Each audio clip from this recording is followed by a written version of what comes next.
നമസ്കാരം. വാർത്തകളും വിശേഷങ്ങളുമായി സൗത്ത് വിഷൻ ന്യൂസിലേക്ക് സ്വാഗതം. ഞാൻ സിനി ചന്ദ്ര. ഇന്നത്തെ പ്രധാന സംഭവവികാസങ്ങളിലേക്ക്.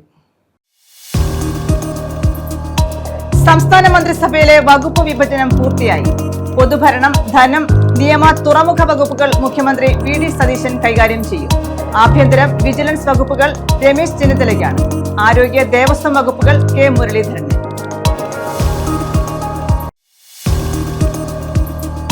സിൽവർ ലൈൻ പദ്ധതി റദ്ദാക്കാൻ മന്ത്രിസഭാ തീരുമാനം. പദ്ധതിക്കായി പുറപ്പെടുവിച്ച എല്ലാ വിജ്ഞാപനങ്ങളും റദ്ദാക്കും. ഓഗസ്റ്റ് 31-ന് കാലാവധി അവസാനിക്കുന്ന എല്ലാ PSC റാങ്ക് ലിസ്റ്റുകളും നവംബർ 30 വരെ നീട്ടി.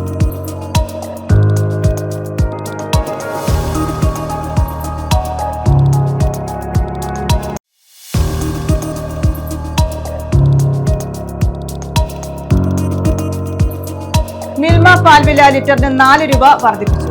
ലിറ്ററിന് 56 രൂപയായി. ജൂൺ 1 മുതൽ പുതുക്കിയ വില പ്രാബല്യത്തിൽ വരും.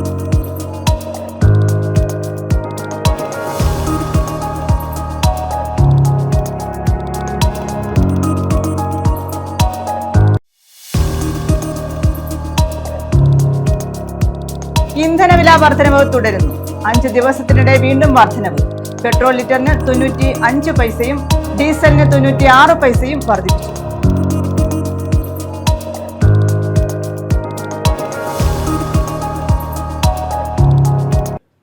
വിശദമായ വാർത്തകളിലേക്ക്. സംസ്ഥാന മന്ത്രിസഭയിലെ വകുപ്പ് വിഭജനം പൂർത്തിയായി.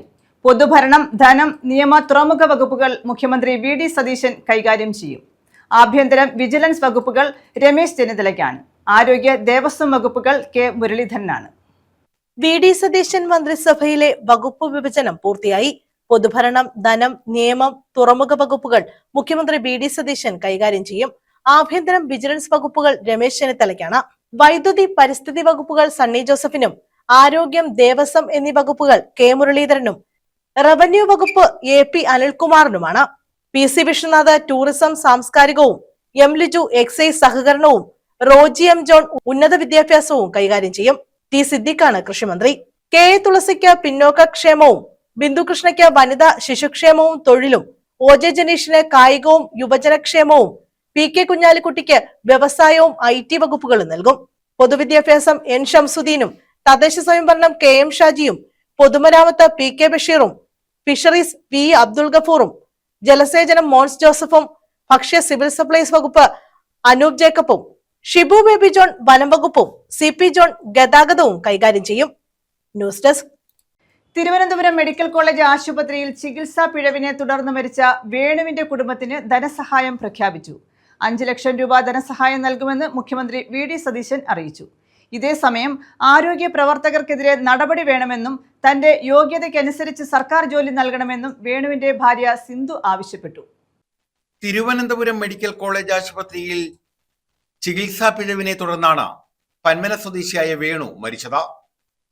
സംഭവം ചികിത്സാ പിഴവ് മൂലമെന്ന് കണ്ടെത്തിയതോടെയാണ് വേണുവിന്റെ കുടുംബത്തിന് സാമ്പത്തിക സഹായം നൽകാൻ മന്ത്രിസഭാ യോഗം തീരുമാനിച്ചത്.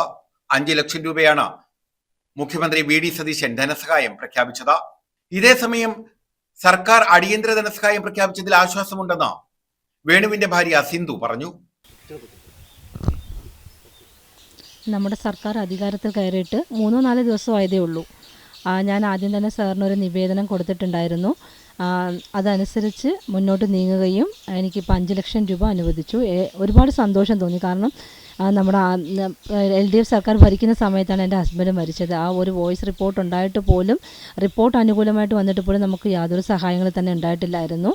ഇത് ഇപ്പോഴ് 5 ലക്ഷം രൂപ അനുവദിച്ചു. അതുപോലെ തന്നെ ഈ 5 ലക്ഷം കൊണ്ട് എനിക്ക് എൻ്റെ കുടുംബത്തിന്, എൻ്റെ മക്കളെ മുന്നോട്ട് എനിക്ക് കൊണ്ടുപോകാൻ പറ്റത്തില്ല. ഞാൻ അന്നും സർക്കാരിനോട് ഞാൻ ആവശ്യപ്പെട്ടത് എൻ്റെ വിദ്യാഭ്യാസ യോഗ്യതയ്ക്കനുസരിച്ച് ഒരു ജോലിയാണ്.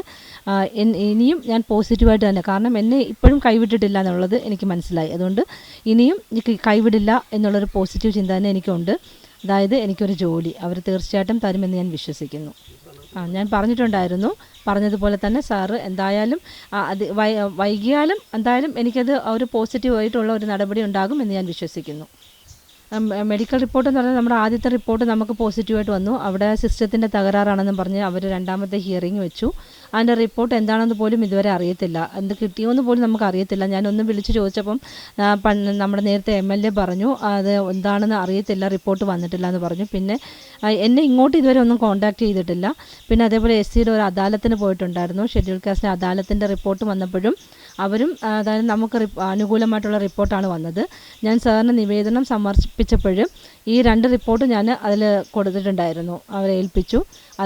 അതിൻ്റെ അടിസ്ഥാനത്തിലാണ് എനിക്ക് ഈ ഒരു എമൗണ്ട് തന്നെ തന്നത്. എന്തായാലും ഇനിയും പോസിറ്റീവായിട്ട് തന്നെ ഉണ്ടാകുമെന്ന് ഞാൻ കരുതുന്നു. ചികിത്സാ പിഴവ് വരുത്തിയ ആരോഗ്യ പ്രവർത്തകർക്കെതിരെ നടപടികൾ ഉണ്ടാകണം.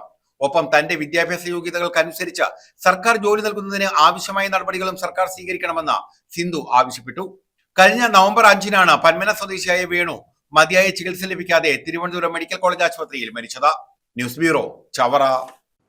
UDF സർക്കാർ അധികാരത്തിലെത്തിയതോടെ ജനക്ഷേമ പ്രവർത്തനങ്ങൾക്കാണ് പ്രാധാന്യം നൽകുന്നതെന്ന് മന്ത്രി PC വിഷ്ണുനാഥ്. 5 കർമ്മ പദ്ധതി നടപ്പാക്കും. വിവിധ വിഭാഗങ്ങളുടെ പ്രശ്നങ്ങളും പരിഗണിക്കുമെന്ന് മന്ത്രി കൊല്ലത്ത് പറഞ്ഞു. UDF സർക്കാർ അധികാരത്തിലെത്തിയതോടെ ജനക്ഷേമ പ്രവർത്തനങ്ങൾക്കാണ് പ്രാധാന്യം നൽകുന്നതെന്ന് മന്ത്രി PC വിഷ്ണുനാഥ് പറഞ്ഞു. 5 കർമ്മ പദ്ധതി നടപ്പാക്കുന്നതിനൊപ്പം ആശാവർക്കർമാർ, സ്കൂൾ പാചക തൊഴിലാളികൾ, അംഗനവാടി ജീവനക്കാർ, പ്രീ പ്രൈമറി അധ്യാപകർ തുടങ്ങി വിവിധ വിഭാഗങ്ങളുടെ പ്രശ്നങ്ങളും പരിഗണിക്കുമെന്ന് അദ്ദേഹം വ്യക്തമാക്കി. കൊല്ലം കോൺഗ്രസ് ഭവനിൽ എത്തിയ ശേഷം മാധ്യമപ്രവർത്തകരോട് സംസാരിക്കുകയായിരുന്നു മന്ത്രി. ജൂൺ 15 മുതൽ ആ ഗ്യാരണ്ടി നടപ്പിലാക്കും എന്ന് ആദ്യ ക്യാബിനറ്റിൽ തന്നെ അറിയിച്ചു. അത് നടപ്പിലാക്കുന്നതിന്റെ മാനദണ്ഡങ്ങളും നടപ്പിലാക്കുന്നതിന്റെ രീതികളുമൊക്കെ പരിശോധിക്കാനും പഠിക്കാനും ഗവൺമെന്റ് സംവിധാനമാണ്. ഗവൺമെന്റ് എന്ന് പറയുമ്പോൾ അതിനൊരു സംവിധാനമുണ്ട്. ആ സംവിധാനത്തോട് ഇന്നലെ ചേർന്ന ക്യാബിനറ്റ് യോഗം ആവശ്യപ്പെട്ടു. അതുപോലെ തന്നെ വയോജനങ്ങൾക്കായിട്ടുള്ള പ്രത്യേക വകുപ്പ്, അത് ഞാൻ മനസ്സിലാക്കുന്നത് തെറ്റുണ്ടെങ്കിൽ മാധ്യമങ്ങൾ തിരുത്തണം. എൻ്റെ അറിവിൽ നിന്നാണ് ഞാൻ പറയുന്നത്. എൻ്റെ അറിവിന് ചിലപ്പോൾ പരിമിതികളുണ്ടാകാം. ഇന്ത്യയിൽ തന്നെ ഒരു സംസ്ഥാനത്ത് ആദ്യമായിട്ടായിരിക്കും വയോജനങ്ങൾക്കായിട്ടുള്ള ഒരു പ്രത്യേക വകുപ്പ് നിലവിൽ വരുന്നത്. ഇന്ത്യയിൽ ആദ്യമായി കേരള സംസ്ഥാനത്തായിരിക്കും എന്നുള്ള ഒരു പ്രത്യേകതയും കൂടി. കറക്ഷൻ ഉണ്ടെങ്കിൽ തിരിക്കാം, വേണമെങ്കിൽ അത് ഞാൻ എൻ്റെ അറിവിൽ നിന്ന് പറയുന്നു. കാര്യങ്ങൾ ഞാൻ ഒരു കാര്യം കൂടെ പറയുന്നു. ഈ പത്രസമ്മേളനത്തിൽ 2016 പിണറായി വിജയൻ മുഖ്യമന്ത്രിയായി വന്ന ആദ്യ ക്യാബിനറ്റ്, ആ ക്യാബിനറ്റ് കഴിഞ്ഞ് തീരുമാനങ്ങൾ മാധ്യമങ്ങളെ അറിയിച്ചു. ഒന്നാമത്തെ തീരുമാനം തൊട്ടുമുമ്പുള്ള ഉമ്മൻചാണ്ടി സർക്കാരിന്റെ 6 മാസക്കാലത്തെല്ലാം അഴിമതിയായിരുന്നു. അതിനെക്കുറിച്ച് അന്വേഷിക്കാൻ AK ബാലൻ അധ്യക്ഷനായിട്ടുള്ള ഒരു ക്യാബിനറ്റ് സബ് കമ്മിറ്റി. 6 മാസത്തെ കാര്യം ആലോചിക്കാൻ വേണ്ടിയിട്ട് 10 വർഷം എടുത്തിട്ടും ഒരു അഴിമതി കണ്ടെത്തിയിട്ടില്ല. അത് വേറെ കാര്യം. അതായിരുന്നു ഒന്ന്.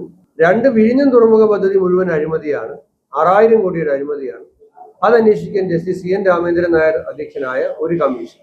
ഈ ഗവൺമെന്റ് അധികാരത്തിലേറിയിട്ട് ആദ്യ ക്യാബിനറ്റ് കഴിഞ്ഞപ്പോൾ പുറത്തു വന്ന തീരുമാനങ്ങൾ: ആശാവർക്കർമാരുടെ ആനുകൂല്യം കൂട്ടും, അംഗനവാടിക്കാരുടെ ആനുകൂല്യം കൂട്ടും, സ്കൂൾ പാചക തൊഴിലാളികളുടെ സേട്ട് നോക്കണം, സേട്ടിനെ സ്കൂൾ പാചക തൊഴിലാളികളുടെ ആനുകൂല്യം വർദ്ധിപ്പിക്കും, പ്രീ പ്രൈമറി ടീച്ചർമാരുടെ ആയമാരുടെ ആനുകൂല്യം വർദ്ധിപ്പിക്കും, അംഗനവാടിയിൽ ഉള്ളവരുടെ ആനുകൂല്യം വർദ്ധിപ്പിക്കും. അപ്പം ഗവൺമെന്റിന് ഒരു ദിശയുണ്ട്. സാധാരണക്കാരന്റെ ജീവിത നിലവാരത്തെ ഉയർത്തുക എന്നുള്ളതാണ്.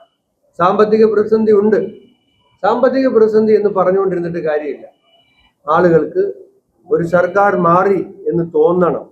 ആ തോന്നൽ ആദ്യ ദിവസം തന്നെ ഉണ്ടാക്കാൻ കഴിയും. അല്ല, കൊല്ലത്ത് എനിക്ക് ചെയ്യാൻ കഴിയുന്ന ഒരു കാര്യം എന്ന നിലയിൽ എന്തെങ്കിലും പറയണമെങ്കിൽ വകുപ്പിന്റെ തീരുമാനവും കൂടി വന്നു കഴിഞ്ഞാൽ മാത്രമാണ് എൻ്റെ വകുപ്പിൽ നിന്നും കൊല്ലത്തിന് ചെയ്യാൻ കഴിയുന്ന ആദ്യത്തെ കാര്യം എന്താണെന്ന് പറയാൻ കഴിയില്ല. പൊതുവായി കൊല്ലം അഭിമുഖീകരിക്കുന്ന പൊതു പ്രശ്നങ്ങളുണ്ട്. അപ്പൊ അതിലൊരു അടിസ്ഥാന പ്രശ്നം പരമ്പരാഗത തൊഴിൽ മേഖലയാണ്. S1D മേഖലയുമായി ബന്ധപ്പെട്ട് എന്താണ് കാരണം 10 വർഷം കൊണ്ട് ആ മേഖല തകർത്ത് അതിന്റെ അവസാനത്തെ പോയിന്റിൽ പോയി നിൽക്കുകയാണ്. അതിലിനി എന്താണ് ചെയ്യാൻ കഴിയുക എന്നുള്ളത് കൊല്ലത്തെ സംബന്ധിച്ചിടത്തോളം വളരെ ഗൗരവത്തിൽ ചിന്തിക്കേണ്ട ഒരു കാര്യമാണ്. ന്യൂസ് ബ്യൂറോ, കൊല്ലം. മരുമകളുടെ കൈപ്പത്തി വെട്ടിമാറ്റിയ സംഭവത്തിൽ ഭർതൃപിതാവ് റിമാൻഡിൽ. കൊട്ടാരക്കര കിഴക്കേ തെരുവ് സ്വദേശി അലക്സാണ്ടർ ആണ് റിമാൻഡിലായത്. കഴിഞ്ഞ ദിവസമാണ് കുടുംബ തർക്കത്തെ തുടർന്ന് അലക്സാണ്ടർ മരുമകൾ ജിൻസ് ജോണിന്റെ കൈപ്പത്തി വെട്ടിമാറ്റിയത്. കൊല്ലം കൊട്ടാരക്കര കിഴക്കേ തെരുവിലാണ് കുടുംബ തർക്കത്തെ തുടർന്ന് ഭർതൃപിതാവ് മരുമകളുടെ കൈപ്പത്തി വെട്ടിമാറ്റിയത്. സംഭവത്തിൽ ഭർത്തൃപിതാവ് അലക്സാണ്ടറിനെ റിമാൻഡ് ചെയ്തു. കഴിഞ്ഞ ദിവസമായിരുന്നു സംഭവം. അലക്സാണ്ടറിന്റെ ഭാര്യ സാറാമയ്ക്കും അക്രമത്തിൽ വെട്ടേറ്റു. പ്രവാസിയായിരുന്ന അലക്സാണ്ടർ അടുത്തിടെയാണ് നാട്ടിലെത്തിയത്. ഇവിടെ യൂബർ ടാക്സി തൊഴിലാളിയായി ജോലി ചെയ്യുകയായിരുന്നു.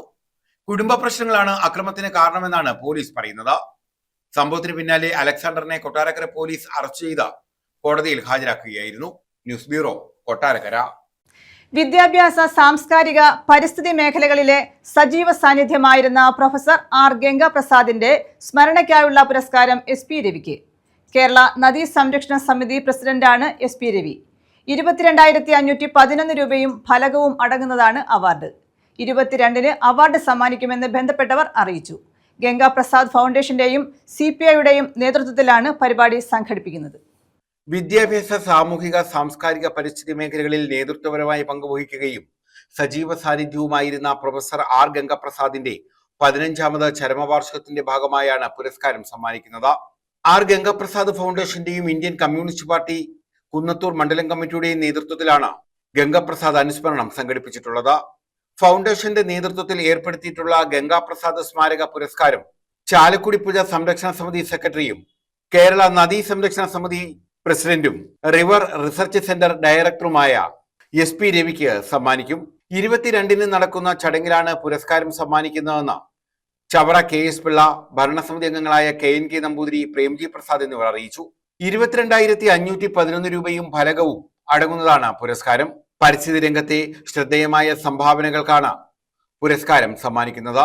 പരിസ്ഥിതി മേഖലയിൽ നേതൃനിരയിൽ തൻ്റേതായ വ്യക്തിത്വം പുലർത്തി പ്രവർത്തിച്ച ഒരു വ്യക്തിത്വം,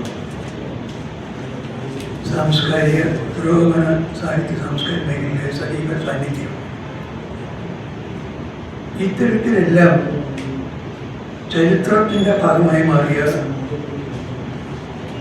പ്രൊഫസർ ആർ ഗംഗാപ്രസാദ് സാറിൻ്റെ 15ാമത് അനുസ്മരണ സമ്മേളനം ഈ 22-ന് വൈകുന്നേരം 5 മണിക്ക് ശാസ്താംകോട്ട ജെമിനി ഓഡിറ്റോറിയത്തിൽ നടക്കുകയാണ്.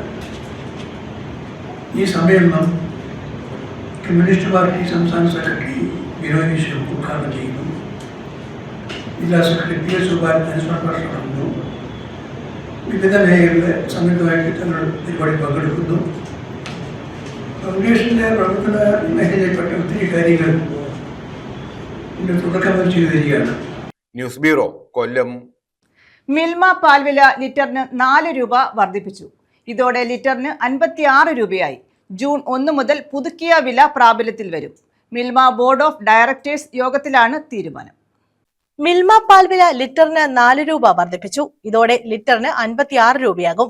ജൂൺ 1 മുതൽ പുതുക്കിയ വില പ്രാബല്യത്തിൽ വരും. മിൽമ ബോർഡ് ഓഫ് ഡയറക്ടേഴ്സ് യോഗത്തിലാണ് തീരുമാനം. കഴിഞ്ഞ ഏപ്രിൽ ചേർന്ന യോഗത്തിൽ നിയമസഭാ തെരഞ്ഞെടുപ്പ് ഫലപ്രഖ്യാപനത്തിന് ശേഷം വില വർദ്ധിപ്പിക്കാൻ തീരുമാനിച്ചിരുന്നു. പുതുക്കിയ വർധന പ്രകാരമുള്ള തുകയിൽ 83.75% വിഹിതവും ക്ഷീരകർഷകർക്ക് ലഭിക്കും. 6.25% വീതം സൊസൈറ്റികൾക്കും ഡീലർമാർക്കും നൽകും. 2.5% മിൽമയ്ക്കും 0.75% ക്ഷേമനിധിയിലേക്കും മാറ്റിവെക്കും. 0.5% പ്ലാസ്റ്റിക് നീക്കം ചെയ്യൽ പ്രക്രിയയ്ക്ക് നൽകാനാണ് തീരുമാനം. News desk. കൊല്ലത്ത് ദേശീയപാതയിൽ വിള്ളൽ. കാവനാട് ആൽത്തറമൂട് മേൽപ്പാലത്തിലാണ് ദേശീയപാതയിൽ റോഡിന്റെ ഇരുവശങ്ങളിലും വിള്ളൽ കണ്ടത്. മേൽപ്പാലം വഴിയുള്ള ഗതാഗതം ആരംഭിച്ചിട്ടില്ലെങ്കിലും സർവീസ് റോഡ് വഴി നിരവധി വാഹനങ്ങളാണ് കടന്നുപോകുന്നത്. ഇതിനാൽ ആശങ്കയും നിലനിൽക്കുന്നു. ദേശീയപാതയുടെ ഇരുവശങ്ങളിലും 100 മീറ്ററോളം നീളത്തിലാണ് വിള്ളൽ രൂപപ്പെട്ടത്. ടാറിംഗ് ജോലികൾ പൂർത്തിയായ റോഡ് വിണ്ടുകീറിയ നിലയിലാണ്. നാട്ടുകാരുടെ പരാതിയെ തുടർന്ന് റോഡ് നിർമ്മാണം നടത്തുന്ന ശിവാലയ കൺസ്ട്രക്ഷൻസ് വിള്ളൽ കണ്ട സ്ഥലങ്ങളിൽ ടാർ ഒഴിച്ച് മറയ്ക്കാൻ ശ്രമിച്ചു. എന്നാൽ മേൽപ്പാലത്തിൽ വിള്ളൽ കണ്ടതോടെ യാത്രക്കാരും ജനങ്ങളും ആശങ്കയിലായി. വിള്ളൽ കാണപ്പെട്ട മേൽപ്പാലത്തിന് ഇരുവശങ്ങളിലുമായി സർവീസ് റോഡുകൾ ഉള്ളതിനാൽ ഇതുവഴി നിരവധി വാഹനങ്ങളാണ് കടന്നുപോകുന്നത്. മാസങ്ങൾക്ക് മുമ്പാണ് കൊട്ടിയം മൈലക്കാട് ദേശീയപാതയിലും നിർമ്മാണത്തിലിരുന്ന റോഡിൽ വിള്ളൽ രൂപപ്പെട്ട റോഡ് തകർന്ന് അപകടമുണ്ടായത്. മണ്ണിന്റെ ഘടനയും പാരിസ്ഥിതികാഘാത പഠനങ്ങളും നടത്താതെയുള്ള നിർമ്മാണ പ്രവർത്തനങ്ങളാണ് റോഡിൽ വിള്ളൽ രൂപപ്പെടാൻ കാരണമെന്ന് നാട്ടുകാർ പറയുന്നു. മാസങ്ങൾക്ക് മുമ്പ് ഈ പ്രദേശത്ത് പാലത്തിനായി മണ്ണിട്ടുയർത്തിയപ്പോൾ ആറിവാൾ പുറത്തേക്ക് തള്ളി വന്നിരുന്നു. 2 ദിവസം മുമ്പ് നമ്മൾ ഈ മേൽപ്പാലത്തിൽ കൂടി നടക്കാനായിട്ട് ഇറങ്ങിയ കാൽനട യാത്രയൊക്കെ കണ്ടതിന് ശേഷമാണ് എന്നെ വിളിച്ചു പറയുന്നത്. ഞാൻ വന്ന് നോക്കിയപ്പോൾ ഏകദേശം 100 മീറ്ററോളം വിള്ളലാണ്. അപ്പോൾ അത് അധികാരികളെ അറിയിച്ചതിന് പ്രകാരം അവർ വന്ന് അതിന് ടാർ ഒഴുക്കി മണൽ ഉൾപ്പെടെയിട്ട് ആ വിള്ളലുകൾ പരിഹരിച്ചിട്ടുണ്ടായിരുന്നു. പക്ഷേ അടുത്ത ദിവസം നമ്മൾ വന്ന് നോക്കുമ്പോഴത്തേക്ക് എവിടെയാണ് ഇവർ പരിഹരിച്ചത് അത് കൂടാതെ ഒരു 10-25 മീറ്ററോളം പുതിയ വിള്ളലുകൾ സംഭവിക്കുകയും ഇവർ ടാർ ഒഴിച്ച് ഫില്ല് ചെയ്ത ഭാഗത്ത് വിള്ളലിൻ്റെ വിട്ട് പിന്നെയും കൂടുകയാണ് ചെയ്യുന്നത്. ഇതേ സെയിം സ്ഥലത്ത് തന്നെ 2 മാസം മുമ്പ് ഇതേ കണക്ക് അന്ന് ഇവർ റോഡ് ടാർ ചെയ്യുക കാര്യങ്ങളൊന്നും ചെയ്തിട്ടില്ല. ആറിവാൾ വെച്ചിട്ട് മണ്ണിട്ട് ഇത് ഫില്ല് ചെയ്യുന്ന ഒരു അവസ്ഥയായിരുന്നു. അപ്പോൾ ആറിവാൾ പുറത്തോട്ട് ബൾജ് ചെയ്ത് നിൽക്കുകയും അത് നമ്മൾ അധികാരി കളക്ടർ ഉൾപ്പെടെ അത് ഇൻഫോം ചെയ്തതിന് പ്രകാരം ഈ മണ്ണുകൾ ഫില്ല് ചെയ്ത മണ്ണുകൾ മൊത്തം പൂർണ്ണമായിട്ടും മാറ്റി ആറിവാൾ രണ്ടാമത് ഇൻസ്റ്റാൾ ചെയ്തതിന് ശേഷമാണ് ഇവർ പണി പൂർത്തീകരിച്ചത്. അത് കഴിഞ്ഞ് ടാറിങ് ചെയ്ത് ഇപ്പോൾ കറക്റ്റ് 2 മാസം കഴിഞ്ഞപ്പോഴത്തേക്ക് എവിടെയാണോ അന്ന് സംഭവിച്ചത് അതേ സെയിം സ്ഥലത്ത് തന്നെയാണ് ഇപ്പം ഈ വിള്ളൽ സംഭവിച്ചിരിക്കുന്നത്. അപ്പം ഇതിൻ്റെ ഒരു പ്രശ്നം വെച്ചാൽ സർവീസ് റോഡ് വളരെ വീതി കൂടുതലാണ്. നിരന്തരമായിട്ട് ആളുകൾ യാത്ര ചെയ്യുന്ന സ്ഥലമാണ്. എപ്പോഴും ബ്ലോക്കുള്ള ഒരു സ്ഥലമാണ്. ഏതെങ്കിലും തരത്തിൽ ആറിവാളിനൊരു അപകടം സംഭവിച്ചുകൊണ്ട് ആറിവാളാണ് മറിഞ്ഞ് വീഴുകയാണ് എന്നുണ്ടെങ്കിൽ മൈലക്കടക്ക് സംഭവിച്ചതിനെക്കാട്ടി ഒരു വലിയൊരു ദുരന്തത്തിനായിരിക്കും നമ്മൾ സാക്ഷി വഹിക്കാൻ പോകുന്നത്. അപ്പോൾ അടിയന്തരമായിട്ട് ബന്ധപ്പെട്ട അധികാരികൾ ഇതിൽ ഇടപെട്ടുകൊണ്ട് ഈ ആറിവാൾ പൂർണ്ണമായിട്ടും പൊളിച്ചു മാറ്റി നമുക്ക് എലിവേറ്റഡ് ഹൈവേ വേണം എന്നുള്ളത് തന്നെയാണ് ഞങ്ങളുടെ ആവശ്യം. ഇതേപോലെ ഇൻഡസ്ട്രിയൽ ഏരിയ ആയിട്ടുള്ള ഒരു ഏരിയയാണ്, ജനസാന്ദ്രത കൂടിയ ഒരു ഏരിയയാണ്. അവിടെ സംബന്ധിച്ച് ആറിവാൾ ഒരു തരത്തിലും പ്രായോഗികമല്ല. അപകടങ്ങൾ ഉണ്ടാകാനുള്ള സാധ്യത കൂടുതലാണ്. ഇവിടെ മണ്ണിട്ടുയർത്തിയുള്ള മേൽപ്പാലം ഒഴിവാക്കി എലിവേറ്റർ ഹൈവേ വേണമെന്ന ആവശ്യം മാസങ്ങൾക്ക് മുമ്പ് ജനകീയ സമരസമിതി മുന്നോട്ട് വെച്ചിരുന്നു. മണ്ണ് പരിശോധനാ ഫലം വന്നതിന് ശേഷം മാത്രമേ നിർമ്മാണ പ്രവർത്തനങ്ങൾ പൂർത്തിയാക്കൂ എന്നായിരുന്നു ദേശീയപാത അതോറിറ്റിയുടെയും കരാർ കമ്പനിയുടെയും ഉറപ്പ്. എന്നാൽ ആ ഉറപ്പുകളൊക്കെ കാറ്റിൽ പറത്തിയാണ് മേൽപ്പാല നിർമ്മാണം നടക്കുന്നത്. മേൽപ്പാലത്തിൽ ഇപ്പോൾ രൂപപ്പെട്ട വിള്ളൽ കൂടുതൽ സ്ഥലങ്ങളിലേക്ക് വ്യാപിക്കാനുള്ള സാധ്യതയുമുണ്ടെന്ന് ചൂണ്ടിക്കാണിക്കപ്പെടുന്നു. മഴ ശക്തമാകുമ്പോൾ മേൽപ്പാല നിർമ്മാണത്തിന് ഉപയോഗിച്ച മണ്ണ് ഇരുത്തി മേൽപ്പാലം തകരുമോ എന്ന ആശങ്കയുമുണ്ട്. കൊട്ടിയത്ത് സമാന രീതിയിലുണ്ടായ അപകടം വലിയൊരു ദുരന്തത്തിലേക്ക് മാറിയില്ലെങ്കിലും ഇവിടെ സാഹചര്യങ്ങൾ മറ്റൊന്നാണ്. അടിപ്പാതയും സർവീസ് റോഡുകളുമുള്ള ഇതുവഴി നിരവധി വാഹനങ്ങളാണ് കടന്നു പോകുന്നത്. അടിയന്തരമായി പ്രശ്നങ്ങൾ പരിഹരിച്ചില്ലെങ്കിൽ വലിയൊരു അപകടത്തിന് കാഴ്ചക്കാരാകേണ്ടി വരും. ന്യൂസ് ബ്യൂറോ, കൊല്ലം. പേരൂർ സർവീസ് സഹകരണ ബാങ്കിലെ ലോക്കറിൽ സൂക്ഷിച്ചിരുന്ന 48 പവൻ സ്വർണം നഷ്ടമായി. ബാങ്ക് അധികൃതർ കൈമലർത്തിയതോടെ സ്വർണം നഷ്ടപ്പെട്ട കുടുംബം ബാങ്കിന് മുന്നിൽ സമരം ആരംഭിച്ചു. പേരൂർ സ്വദേശിനി ധന്യയുടെ സ്വർണമാണ് ബാങ്ക് ലോക്കറിൽ നിന്നും നഷ്ടമായത്. പേരൂർ സഹകരണ ബാങ്ക് ലോക്കറിൽ സൂക്ഷിച്ചിരുന്ന 48 പവൻ സ്വർണമാണ് നഷ്ടപ്പെട്ടതായി പരാതി ഉയർന്നത്. പേരൂർ സ്വദേശിനി ധന്യയുടെ സ്വർണമാണ് നഷ്ടപ്പെട്ടത്. വർഷങ്ങളായി പേരൂർ സഹകരണ ബാങ്കിന്റെ ലോക്കറിലായിരുന്നു ധന്യ സ്വർണം സൂക്ഷിച്ചിരുന്നത്. വിവാഹത്തിന് നൽകിയതും മക്കളുടെ ആവശ്യങ്ങൾക്കുമായി വാങ്ങിയ സ്വർണമെല്ലാം കൂടി 48 പവനാണുള്ളത്. 2024 ഡിസംബർ 12-നാണ് ധന്യ അവസാനമായി ലോക്കർ തുറന്നത്. കഴിഞ്ഞ ഏപ്രിൽ 22-ന് വീണ്ടും ലോക്കർ തുറക്കാനെത്തിയപ്പോൾ തുറക്കാൻ കഴിഞ്ഞില്ല. വീണ്ടും 27-ാം തീയതി ലോക്കർ തുറന്നപ്പോഴാണ് സ്വർണം നഷ്ടപ്പെട്ടത് അറിയുന്നത്. ഞാൻ 2026 ഈ ഏപ്രിൽ മാസം 22-ാം തീയതി ഞാൻ ഇവിടെ ലോക്കറിൽ വന്നു. ബാങ്കിൽ വന്നിട്ട് എൻ്റെ ലോക്കർ ഓപ്പൺ ചെയ്യണം, അടുത്ത മാസം എൻ്റെ ലോക്കർ ക്ലോസ് ചെയ്യും, അപ്പോൾ റെൻറ്റോ കാര്യങ്ങളോ എന്തെങ്കിലും അടയ്ക്കാൻ വേണ്ടിയാണ് ഞാൻ അന്ന് വന്നത്. അപ്പോൾ ഇവിടെ സജീവൻ എന്ന് പറയുന്ന സ്റ്റാഫ് എന്നോട് പറഞ്ഞു ലോക്കർ കൈകാര്യം ചെയ്യുന്ന വിധുവണ്ണനാണ്, ഇത് ട്രെയിനിങ്ങിന് പോയിരിക്കുവാണ്, പോയിട്ട് അടുത്ത ആഴ്ച വരാൻ പറഞ്ഞു. ഒരാഴ്ച ട്രെയിനിങ് ആണെന്ന് പറഞ്ഞപ്പോൾ അത് പ്രകാരം ഞാൻ അന്ന് വന്ന സമയത്ത് ഇവിടെ ബാങ്കിൻ്റെ സെക്രട്ടറി എല്ലാ സ്റ്റാഫുകളും ഇവിടെ ഉണ്ട്. ഞാൻ അതിനുശേഷം പോയിട്ട് ഞാൻ പിറ്റേ തിങ്കളാഴ്ച വീണ്ടും ഏപ്രിൽ മാസം 27-ാം തീയതി ഞാൻ ഇവിടെ വന്നു. ഞാൻ എൻ്റെ ലോക്കർ ഓപ്പൺ ചെയ്യണമെന്ന് വിധു എന്ന് പറഞ്ഞ സ്റ്റാഫിനോട് പറഞ്ഞപ്പോൾ പുള്ളി എന്നോട് ആദ്യമേ ചോദിച്ചത് ധന്യയുടെ കീ തരാൻ പറഞ്ഞു. പുള്ളി ആവശ്യപ്പെട്ട പ്രകാരം ഞാൻ കീ കൊടുത്തു. ഞാനും പുള്ളിയും കൂടെ ബാങ്കിൻ്റെ ലോക്കറിനകത്ത് കയറി രണ്ടുപേരുടെയും പ്രസൻസിൽ ആ ലോക്കർ കീ ഓപ്പൺ ചെയ്യാൻ നോക്കുന്നു. അപ്പോഴും ആ സമയങ്ങളിലും പുള്ളി ബാങ്കിൻ്റെ മാസ്റ്റർ കീ പുള്ളി എടുത്തിട്ടില്ല. അപ്പോൾ എന്നോട് ഓപ്പൺ ചെയ്യാൻ പറഞ്ഞു, ലോക്കർ ഓപ്പൺ ചെയ്യാൻ വയ്യ. 2 വട്ടം ഇട്ട് 2 ലോക്കിനകത്ത് ഇട്ടിട്ടും ആ കീ ഓപ്പൺ ആവുന്നില്ല. അപ്പം ഇത് പറയുന്നത് എൻ്റെ കീ മാറിയെന്ന് പറഞ്ഞ് തർക്കവാദവുമായ വിധു എന്ന് പറഞ്ഞാൽ ആ ചേട്ടൻ നിൽക്കുവാണ്. അപ്പോൾ എന്നോട് പറഞ്ഞു വേറെ ബാഗിൽ കീ എന്തെങ്കിലും ഉണ്ടോ എന്ന് നോക്കാൻ പറഞ്ഞു. ഞാനത് പറഞ്ഞു. അത്രയും തർക്കമായിട്ട് പുള്ളി പറയുമ്പോഴും ഞാൻ പറയുന്നു എൻ്റെ ലോക്കർ നമ്പർ 21 കീ ഇത് സെയിം തന്നെ എന്ന് പറയുന്നു. പക്ഷേ ആ തർക്കത്തിനൊടുവിൽ ഞാൻ പിന്നെ പുറത്തോട്ട് എൻ്റെ ബാഗിന് എടുത്തിട്ട് മകൾ പുറത്ത് എൻ്റെ മൂത്ത കുട്ടി ഇരിപ്പുണ്ട്, മകളെടുത്തിട്ട് ഞാൻ പോന്നു. ഞാൻ ബാഗിൽ ചെന്ന് വേറെ കീ ഉണ്ടോ എന്ന് നോക്കാൻ പോകുന്ന സമയത്ത് പുള്ളി എന്നെ തിരികെ വിളിച്ചിട്ട് പറഞ്ഞു ലോക്കർ ഓപ്പൺ ആയെന്ന് പറഞ്ഞു. അപ്പോഴത്തേക്ക് ഞാൻ തിരിച്ച് ലോക്കറിനകത്ത് പ്രവേശിക്കുന്നു. പുള്ളി പുറത്തോട്ട് വിരിച്ചിട്ടുണ്ടെങ്കിൽ പുറത്തോട്ട് ഇറങ്ങുന്നു. ഞാൻ ആ ബോക്സുകളെടുത്ത് ഓപ്പൺ ചെയ്യുന്ന സമയത്ത് ഞാൻ വെച്ചിരുന്ന എൻ്റെ മക്കളുടെ പൊട്ടുപൊടി സാധനം ഒന്നും ആ 2 ബോക്സുകളുടെ സാധനമൊന്നുമില്ല. എൻ്റെ അപ്പോഴത്തെ അവസ്ഥയെന്ന് പറഞ്ഞാൽ ഞാൻ കിടന്ന് നിലവിളിച്ചു. സ്വർണം നഷ്ടപ്പെട്ടതോടെ പോലീസിലും ബാങ്ക് അധികൃതർക്കും ധന്യ പരാതി നൽകി. എന്നാൽ ഒരു പ്രയോജനവും ഉണ്ടായില്ല. ഇതേ തുടർന്നാണ് കുടുംബവുമായി ധന്യ ബാങ്കിന് മുന്നിൽ സമരം ആരംഭിച്ചത്. അപ്പോഴും സെക്രട്ടറി പറഞ്ഞ ഒരു കാര്യമുണ്ട്, നിങ്ങൾ പോലീസിൽ 4 മണി വരെ നിങ്ങൾ ഇൻഫോം ചെയ്യരുത്, അവർക്ക് അടിയന്തരമായിട്ട് ബോർഡ് മീറ്റിംഗ് കൂടണം എന്നാണ് അവരെന്നോട് പറഞ്ഞത്. അപ്പോഴും സമയം 1 മണിയാണ് ഈ ഇത്രയും സംഭവങ്ങൾ നടക്കും. നമ്മൾ അത് പ്രകാരം 4 മണി വരെ വെയിറ്റ് ചെയ്തു. അപ്പോഴത്തേക്ക് ബാങ്കിൻ്റെ പ്രസിഡന്റ് ചൈത്ര തമ്മാനൊക്കെ വന്നു. അവരുടെ നിലപാട് മാറ്റി അവർ പറഞ്ഞു നിങ്ങൾ കേസ് കൊടുക്കുകയോ എന്തോ ചെയ്തു, നമുക്ക് ഉത്തരവാദിത്വം ഇല്ലാന്ന് പറഞ്ഞു. അതിനുശേഷം നമ്മൾ ആ ഏപ്രിൽ മാസം 27-ാം തീയതി കിളിക്കുലൂർ പോലീസ് സ്റ്റേഷനിൽ കേസ് കൊടുത്തു. ഞാൻ 28-ാം തീയതി വീണ്ടും SP ഓഫീസിൽ ചെന്നു. മേഡത്തിന് കാണാൻ പറ്റിയില്ല. അതിനുശേഷം ഞാൻ DYSPക്ക് കംപ്ലയിൻറ്റ് കൊടുത്തു. അത് കഴിഞ്ഞിട്ട് ഒരു 10 ദിവസമായിട്ട് എൻ്റെ കേസ് FIR ഇടുകയോ അതിന് നടപടിയോ കാര്യങ്ങളോ ഒന്നും ഇല്ലാത്തതിനെ തുടർന്ന് ഞാൻ മെയ് 5-ാം തീയതി കമ്മീഷൻ ഓഫീസിൽ നേരിട്ട് ചെന്ന് ഹേമലത മേഡത്തിനെ നേരിട്ട് കണ്ട് എൻ്റെ അവസ്ഥയും കാര്യങ്ങളും എല്ലാം ഞാൻ പറഞ്ഞു. എനിക്ക് 2 പെൺകുട്ടികളാണ്. അവരുടെ ആവശ്യങ്ങൾക്ക് വേണ്ടി നമ്മൾ സ്വരുക്ക് കൂട്ടി വെച്ചിരുന്നു. എനിക്ക് സ്വന്തമായിട്ടൊരു കരകടക്കാടം പോലും ഇല്ല.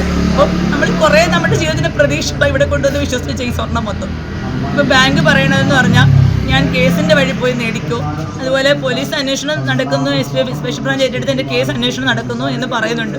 പക്ഷെ എനിക്കിപ്പോൾ 3 ആഴ്ച എനിക്കൊരു നീതി ഒരിടത്തും കിട്ടുന്നില്ല. ബോർഡ് മീറ്റിംഗ് കൂടട്ടെ എന്നായിരുന്നു അധികാരികൾ ആദ്യം നൽകിയ മറുപടി. എന്നാൽ 2024 ഡിസംബർ 14 രജിസ്റ്ററിൽ ഒപ്പിടാത്തതിനാൽ ധന്യ ബാങ്കിലെത്തിയതിന് യാതൊരു തെളിവുമില്ലെന്നാണ് ബാങ്ക് അധികൃതർ പറയുന്നത്. മാത്രമല്ല ലോക്കറിൽ സൂക്ഷിക്കുന്ന സാധനങ്ങളുടെ ഉത്തരവാദിത്തം വെക്കുന്ന ആളിന് മാത്രമാണെന്നും ബാങ്ക് അധികൃതർ പറഞ്ഞു. ഇതോടെ നഷ്ടപ്പെട്ട സ്വർണം എങ്ങനെ വീണ്ടെടുക്കുമെന്ന ആശങ്കയിലായി ധന്യ. 3 ദിവസമായി തന്റെ സ്വർണത്തിനായി ബാങ്കിൽ കയറിയിറങ്ങുകയാണ് ധന്യയും കുടുംബവും. സ്വർണം തിരികെ കിട്ടിയില്ലെങ്കിൽ ബാങ്കിന് മുന്നിൽ കുടുംബത്തോടെ ആത്മഹത്യ ചെയ്യുമെന്നാണ് ധന്യ പറയുന്നത്. ന്യൂസ് ബ്യൂറോ, കൊല്ലം. ഇന്ധന വില വർധനവ് തുടരുന്നു. 5 ദിവസത്തിനിടെ വീണ്ടും വർധനവ്. പെട്രോൾ ലിറ്ററിന് 95 പൈസയും ഡീസലിന് 96 പൈസയുമാണ് വർദ്ധിപ്പിച്ചത്. ഇതോടെ ഒരാഴ്ചയ്ക്കുള്ളിൽ പെട്രോളിനും ഡീസലിനും 4 രൂപയിലേറെ കൂടി. ഒരാഴ്ചക്കിടെ ഇത് 3-ാം തവണയാണ് വില വർദ്ധിപ്പിക്കുന്നത്. രാജ്യത്ത് ഇന്ധന വില വർധനവ് തുടരുന്നു. 5 ദിവസത്തിനിടെ വീണ്ടും പെട്രോളിനും ഡീസലിനും വില വർദ്ധിപ്പിച്ചു. പെട്രോൾ ലിറ്ററിന് 95 പൈസയും ഡീസലിന് 96 പൈസയുമാണ് വർദ്ധിപ്പിച്ചത്. ഇതോടെ ഒരാഴ്ചക്കുള്ളിൽ പെട്രോളിനും ഡീസലിനും 4 രൂപയിലേറെ വർദ്ധിച്ചു.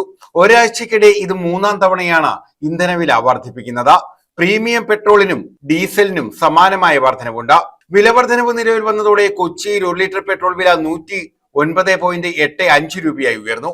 ഡീസൽ വില 98.73 രൂപയാണ്. തിരുവനന്തപുരത്ത് പെട്രോളിന് 111.71 രൂപയാണ്. പശ്ചിമേഷ്യൻ യുദ്ധത്തെ തുടർന്ന് ആഗോള വിപണിയിൽ ക്രൂഡ് ഓയിൽ വില കുതിച്ചു കയറിയതിനെ തുടർന്നാണ് ജനത്തിന് മേൽ കടുത്ത ഭാരമായി വീണ്ടും ഇന്ധന വില ഉയർത്തിയത്. അടുത്ത ദിവസങ്ങളിൽ വീണ്ടും വില വർദ്ധിച്ചേക്കാമെന്നാണ് സൂചന. News desk. All India bank pensioners and retirees confederation ത്രൈവാർഷിക സംസ്ഥാന സമ്മേളനം 20-ന് കൊല്ലത്ത് നടക്കും.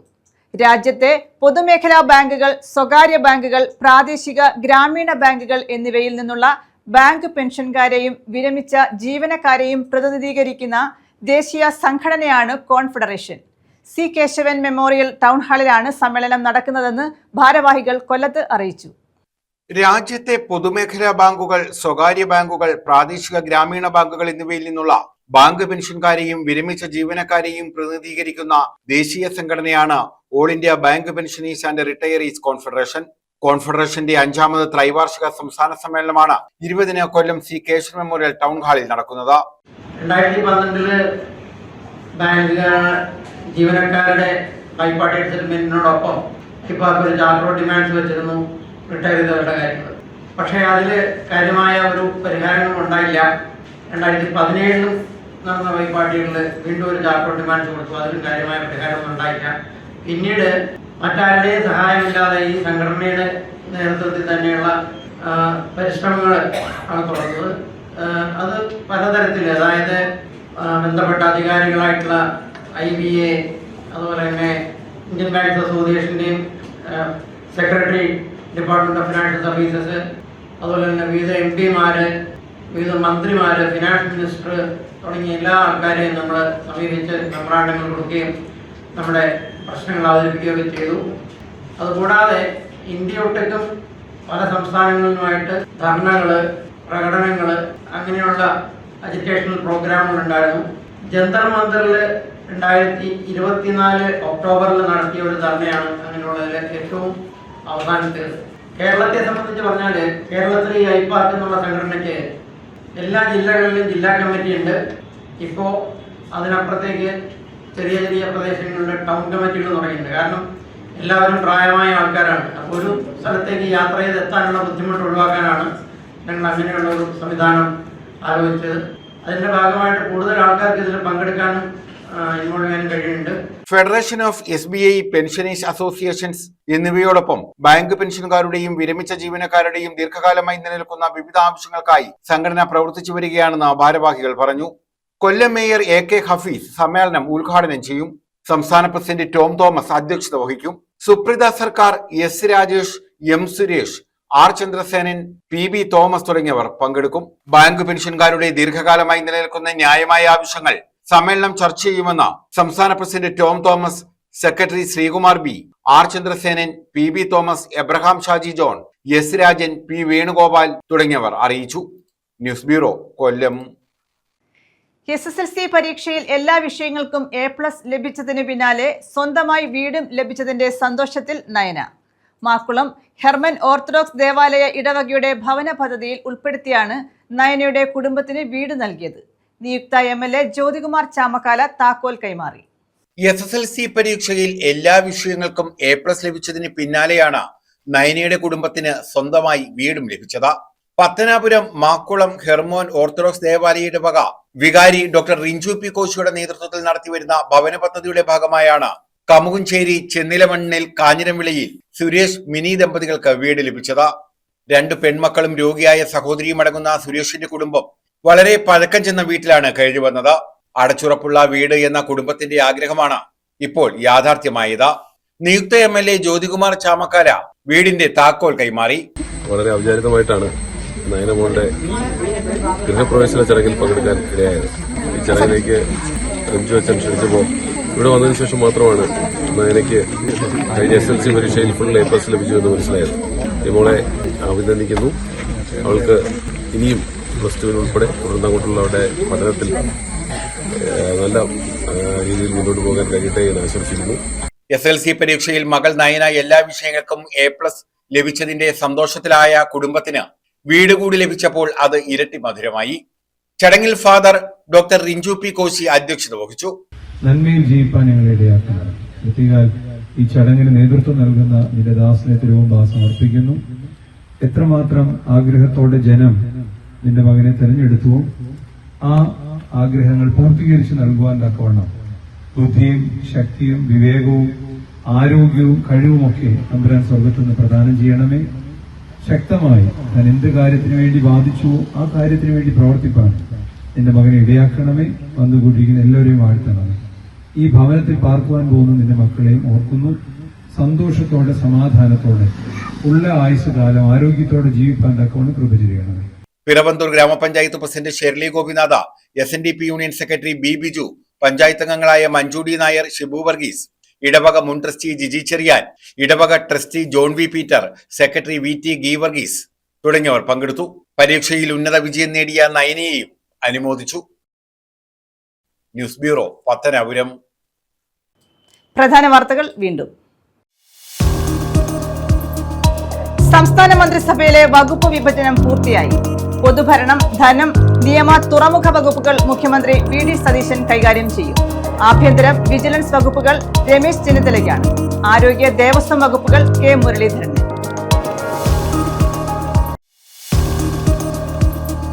സിൽവർ ലൈൻ പദ്ധതി റദ്ദാക്കാൻ മന്ത്രിസഭാ തീരുമാനം. പദ്ധതിക്കായി പുറപ്പെടുവിച്ച എല്ലാ വിജ്ഞാപനങ്ങളും റദ്ദാക്കും. ഓഗസ്റ്റ് 31-ന് കാലാവധി അവസാനിക്കുന്ന എല്ലാ PSC റാങ്ക് ലിസ്റ്റുകളും നവംബർ 30 വരെ നീട്ടി.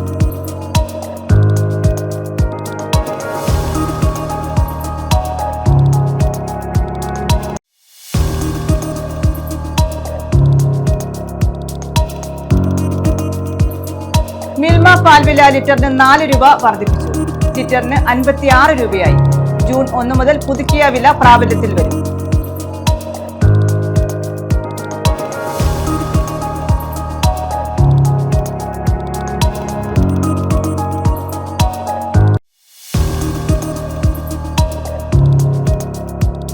ഇന്ധനവില വർധനവ് തുടരുന്നു. 5 ദിവസത്തിനിടെ വീണ്ടും വർധനവ്. പെട്രോൾ ലിറ്ററിന് 95 പൈസയും ഡീസലിന് 96 പൈസയും വർദ്ധിച്ചു.